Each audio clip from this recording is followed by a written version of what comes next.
আশা করি তোমরা সবাই ভালো আছো, আমিও ভালো আছি। Welcome back to my channel Debashree Dinlipi. আর আজ হলো শিবরাত্রি, তো এটা হলো শিবরাত্রির দিনের ভিডিও। সকাল থেকে ভিডিওটা স্টার্টই করিনি, এখন দেখো 4টে বেজে গেছে, 4টের একটু বেশি বেজে গেছে।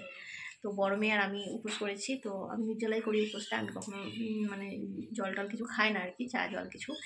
আর এখন করবো স্নান, 4টের সময় স্নানটা করবো। এই দেখো শ্যাম্পু পাতা হাতে নিয়েই তোমাদের সাথে কথা বলছি। গিজারটাও অন করে দিয়েছি, যেহেতু একটু অবেলা হয়ে গেছে, ঠান্ডা লাগবে, তো গরম জলেই স্নানটা করে নেবো। আর তারপরে যাবো জল ঢালতে। তো যতটুকু পারবো তোমাদের সাথে শেয়ার করার চেষ্টা করব। আর বড় মেয়ে আছে বান্ধবীর বাড়িতে, মানে ওর বান্ধবী দাদুর কালকে বার্থডে ছিল, তো দাদুর জন্মদিনে যেহেতু যেতে পারিনি, তো আজকে ওর বান্ধবীর মা বলেছিল বারবার করে যেতে আর কি। প্রাপ্তির মা বারবার করে বলে দিয়েছিল ওদের 2 বোনকে যেতে, তো 2 বোনেই গেছে। ছোটো মেয়ে খাবে, কিন্তু বড় মেয়ে কিছু খাওয়া দাওয়া করবে না সেখানে, যেহেতু ওর আজকে উপোস। তো সেই জন্য আর কি ওই কী বলে মিলে যাচ্ছি, পুজো টুজো জোগাড় করবো বলে আমি আগে স্নানটা করে নিই। আর বর তো সকালবেলাতেই পুজোর ফল মিষ্টি সব কিছু এনে দিয়েছে। ফুলটা তো বাবার কাছ থেকে নিয়ে এসেছি। এদিকে বিভু জ্বালাচ্ছে, এ দেখো বিভু চলে এসছে, এ দেখো ওর ঘুম হয়ে গেছে, যা পাপা ডাকছে। তো বিভুর ভয়ে লাইটটা অফ করে দিলাম। তো চলো স্নান করে আসি, তারপরে আবার তোমাদের সাথে কথা হবে। আর ওর পক্ষীরাজ নিয়ে চললো। তো জানি না শিববার থেকে মানে কালীবাড়ি থেকে কতটা তোমাদের সাথে শেয়ার করতে পারবো, কারণ হাতে ফোন নিয়ে পুজো করবো না ভিডিও করবো। যদি হাজব্যান্ড যায় তো ও ভিডিওটা করে দেবে। তো চলো আর বেশি করবো না, স্নানটা সেরে আসি। আর এখন দেখো স্নান টান সেরে এসে আমি মহাদেবের জন্য মালা গাঁথতে বসে গেছি।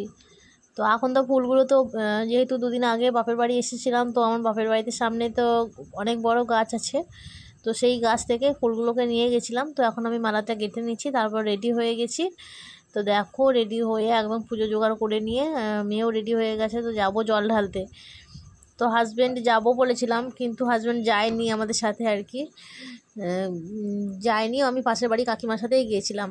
আর জল টল ঢেলে এসে তারপরে দেখো সন্ধে জ্বালতে চলে এসেছি। অনেক জায়গায় হয়তো নিয়ম আছে যে অখণ্ড প্রদীপ জ্বালানো, মানে চতুর্দশী যতক্ষণ লেগে থাকবে ততক্ষণ প্রদীপটা জ্বলবে, এরকম আর কি অনেকের নিয়ম আছে। আমাদের কিন্তু সেরকম কোনো নিয়ম নেই। তো আমাদের যেহেতু এরকম কোনো নিয়ম নেই, তো আমি একটু সরষের তেলের মধ্যে কর্পূর দিয়ে প্রদীপটা জ্বালাচ্ছিলাম। তো বাড়ির সন্ধ্যেটা মাই জ্বালে, কিন্তু আমি সেদিন নিষেধ করে গেছিলাম না, সন্ধ্যেটা আমি এসে জ্বালবো, তুমি জ্বেলো না। আর বিকেল করে বেরিয়েছিলাম বলে সন্ধ্যেটা দেওয়া হয়নি। আর আমার এই শিবরাত্রি ভিডিওটা মানে তোমাদের সাথে জল ঢালা ভিডিওটা কিছুটাই শেয়ার করতে পারলাম না, মানে যেহেতু ফোন নিয়ে যায়নি বলে। আর কি বলো তো, ছোটো মতো একটা ভিডিও কেউ স্কিপ করে দেখো না, হ্যাঁ, স্কিপ করে চ্যানেলের ক্ষতি তোমরা করো না। যার ইচ্ছে হচ্ছে দেখো, আর না ইচ্ছে হলে বেরিয়ে যাও, কিন্তু ভিডিওটা স্কিপ করে দেখো না।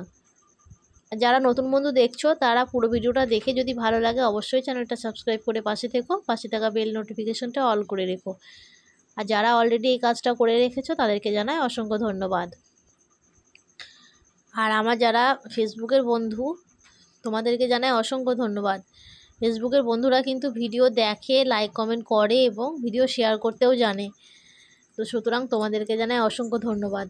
আর নতুন বন্ধু যদি কেউ দেখে থাকো ফেসবুকে, তো প্লিজ আমার পেজটাকে ফলো করে রেখো। আর এখন দেখো আমার সন্ধে বসানো কমপ্লিট হয়ে গেছে, এখন আমি পড়বো ব্রতকথা। তো ব্রতকথাটা পুরোটাই তোমাদের জন্য পড়ে শোনালাম। তো আশা করি তোমাদের ভালো লাগবে, ভালো লাগলে অবশ্যই একটা কমেন্ট করে জানিও কেমন লাগলো।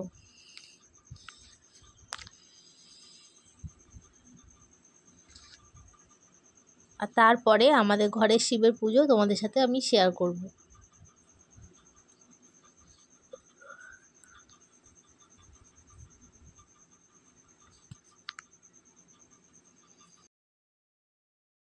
তো বন্ধুরা এইমাত্র জল টল ঢেলে এসে বাড়িতে সন্ধে দিলাম।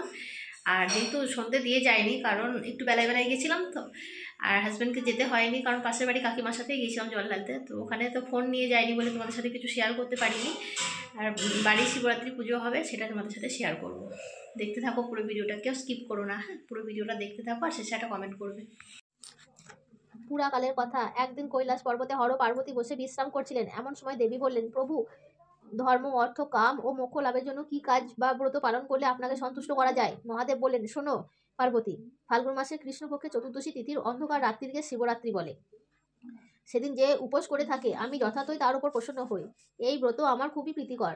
এই ব্রতের গুণেই গণেশ সপ্তদ্বীপের অধীশ্বর হয়েছে। এখন এই তিথির মাহাত্ম্য বলছি শোনো। পূর্ণতীর্থ কাশীনগরে এক ব্যাধ বাস করত। প্রাণী বধ করাই ছিল তার কাজ। একদিন সে তীর ধনুক নিয়ে শিকার করতে বেরোলো।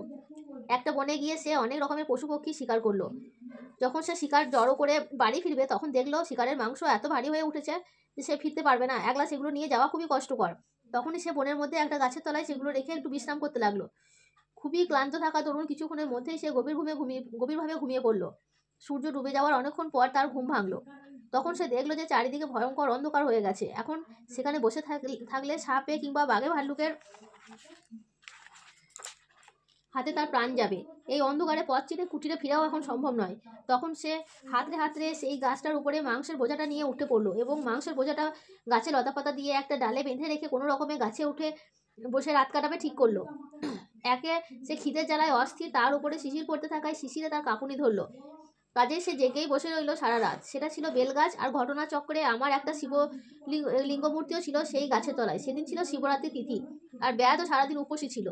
তার নড়াচড়াতে গাছের কয়েকটা পাতা শিশিরে ভিজে তার গা বেয়ে এসে পড়লো সেই শিবলিঙ্গের মাথায়। যদিও শিবরাত্রি ব্রত নিয়ম পালন করবার জন্য তার পক্ষে স্নান করা, পুজো নৈবেদ্য দেওয়া মোটেই সম্ভব ছিল না, কিন্তু আমি পেলাম কেবল বেলপাতা। তবুও তিথি মাহাত্মের গুণে সে পেল মহাফল। অথচ সে এ ব্যাপারে কিছুই জানলো না। সকাল হতেই সে ফিরে গেল তার কুটিরে। বেশ কিছুকাল পরে তার মৃত্যু হলো। যখন যমদূত আর আমার দূতেরা তার কাছে গিয়ে হাজির হলো তখন তাকে আমার কাছে আনা হবে না বেঁধে যমরাজের কাছে নিয়ে যাওয়া হবে এই নিয়ে যমদূতের সঙ্গে আমাদের দূতেদের ঝগড়া বাঁধলো।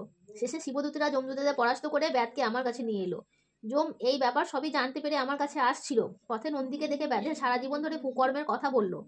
নন্দীও যমকে ব্যাধের শিবরাত্রির ঘটনা সমস্ত খুলে বলল আর বলল যে শুধু কুকর্মই করেছিল তাতে কোনো সন্দেহ নেই, সে মহাপাপীও ছিল, কিন্তু শিবরাত্রি ব্রতের ফলে সে শিবলোকে লাভ করেছে। যম সব শুনে সন্তুষ্ট হয়ে নিজের পুরীতে ফিরে গেল। দেখলে পার্বতী এই ব্রতের শক্তি কতখানি।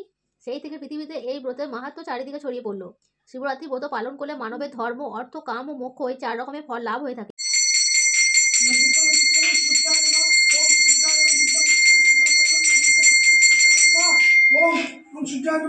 ओम जवाकुशम संकाशम काश्यपियं महादतिम धंतारि सर्वमा पौपुरतस्मिन् दिवाकराम ओम इत्य गंधे